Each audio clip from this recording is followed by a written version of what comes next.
khazani takuk tei bukhuk som narok jotno no sairi kaham tini nangsuk mani bagai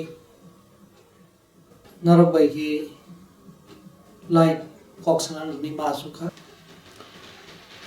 tabuk sana thangka hangkai o addiction o kwlaijak phekjak nai manai drugs o kwlaijak rok no haino treatment riyaui sak khamnaiyaui neuropsychiatry ni aro kwlaiyaui haino saknaiyangni tongkhangkai bini addiction ni je abo barite bo aro no kulugui bini drug lai belai kirima singsangai basanai asainai boni bagai soi jarao soi sakhamnaini naro langai bono treatment rani banta boni ulo bini symptoms no nai bini sakhamya mari no rugui nai nangkhe babono rehab center ma langnai detox khlainani bagi tei aro talni taltham talba taldo phano tongnano tonina nangkhe toniui bono o phekjani manini yakni sekagui bono sober eba kheba kasang ke tongnani bahai tomungo bono kifli tubui phai mano bo rehabo tongui hamui no kifli phaibo abo hamsukha te omahai phekjani manayo kwlaijak omahai hnainyai khakai nanania tamningke kwbangma addict rairok ba addict borok rok taltham talbrui talba taldo tongmani ulo bisa tongmani ulo bo hamui phai nogo phai kising hamya rok bai agini kising rok bai malai agi borok nalaimani thai rok thangui abahai chana musungmani naharna musungmani atomungo klai kesam kising rok bai hadijagui yafarjagui klai khe haino haya phekjani manio klai thangmani abahai kwbangma patimung rok bo tongo bono hono relapse o relapse mani haino haya ro klai mani abono kasunani bagui bo baithang bo daily routine life sanamai plan khlai bo masoli thai ingyanke relapse abo kasui manglak kebeni manglak relapse bo thangai bainai boni bagai puila samung ge bini kesam kising rok no bo ma yakarnai ma poknai nangke borokni phone number save khaijak tongmani aborok no beba khoi bo borok no tangkhrai borok no pogui borok no khibiui ketal friend ketal halok bo mas namnai je borok rok bono khapuro bono jai khayo bono khasugo bono hamjago abo bini nokni borok bini dakhuk bukhuk jati masa eba kheba kising kaham abahai kising tongai mano borok bai ketal khaibo kising ni halok mas namnai je kising rok bini kaham nayo bono jai khainani tiar tongo bahai kising rok bai bo ketal kha kising ma khanai halok ma khanai tei bini je kesam je friend rok toxic friend no bono tabuk bo nahari tongo tabuk bo yakarnani bagi khawa sabiakho omahai kising rok je kising bono klai khe manthogri rekha bini yago o phekjani manai no tisaui rekha friend rok abo bini soi kubui kaham friend ngai manja boni bagai bo borok no yakar thai borok no pok thai borok no tangkhrai dei klai tai borok no pogui borok no khibiui borok ni phone number thung hoi ketal ke ketal kising ketal dakhuk bukhuk bai kaham halok bo mas nampinai ketal network bo makhainai positive borok bai ke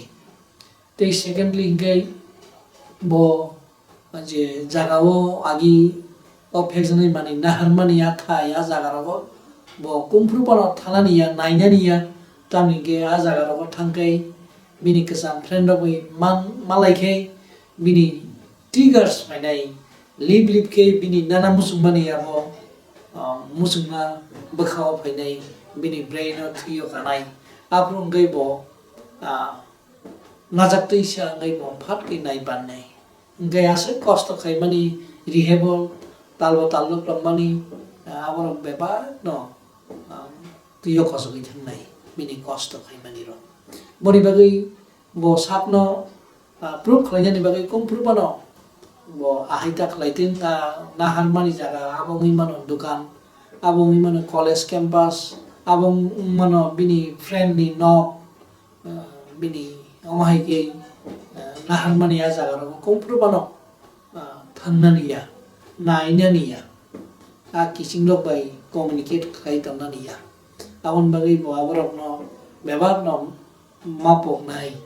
te ararok bo mathangya tamnai boni bagai kok thaisa bai dance nei kaisa kok tongo kok thai tongo obno bo plan khlainai bo ragi masoli nai puilani di ingke abo delayed o phekjamai manino naya tongi manmani leri tongi manmani obong kai kaham jesu suffering phaibo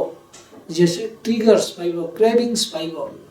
ui ke bukhao na hanmani bagai nadi nei saibo bini bukha tholibo bo no naya ui leri ui tongmani abnon delayed jesu delayed khlaimano asuk no bo bini sober life bo maintain klaimanai bo kesang kai hamya phekjanai manani bo kahi jong manai te kesang kai je tong mani abo bo maintain khai tong manai abon bagai delayed khlaiani bini belai khano nangku nai oi leri jong mani abon ke bini hamnani belai klai nai second gai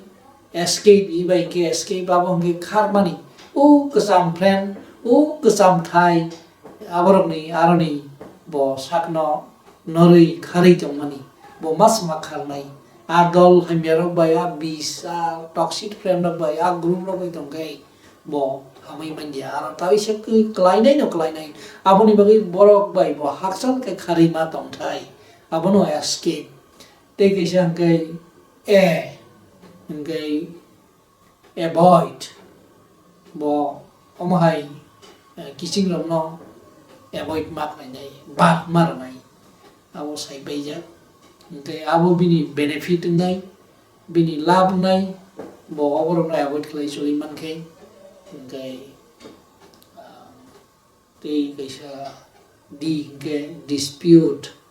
borok ni thani o bukhao kaham hamya tong kaham no khuk bai sawoi positive kok bai sawoi ang hamai manu ang hamka ang omno nalia ang drugs nalia ang drugs no mesenka power of spoken word we use klemano okay power of spoken word by bebak hamya abo cheni thangnai tei kaham positive abo songsawai basawai phainai nini life aboni bagai hamya bai kaham walai layo haike nini wansukma nini bukha nang biang bukha nai positive bukha nang logi rekhei kaham ni bukha logi rekhei nini bukha kaham bai tongkhei kaham kaplai nai kaham bai hamya messenger nai aboni bagai positive statement abahai word of spoken word positive word affirmative nang ma sanai ang yakar kha ang mesen kha ang tau ham kha soi kha abai ke positive affirmation daily ma sanai abun power of spoken word abai use ma khai karon kok thai ni phan to positive kok ni bo phan to abun bagai negative kok ni tei bo phan to abun bagai se negative kok no sayawi positive statement sini salrum positive kok sum khub ni matai nai mas kanai ang drug naria,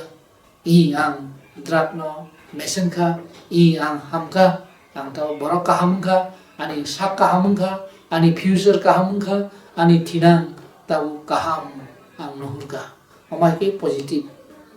kok masalai salbun lo. They last on they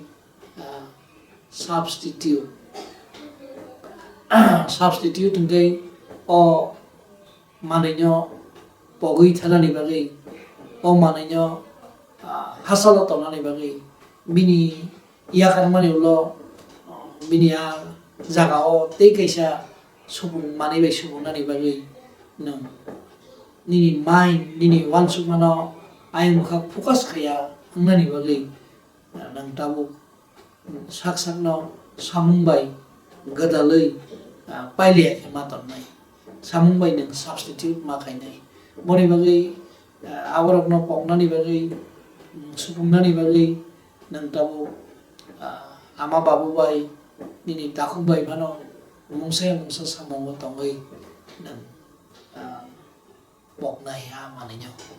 paile ke tongmani bisingtei samung bo engage ni tongmani bisingtei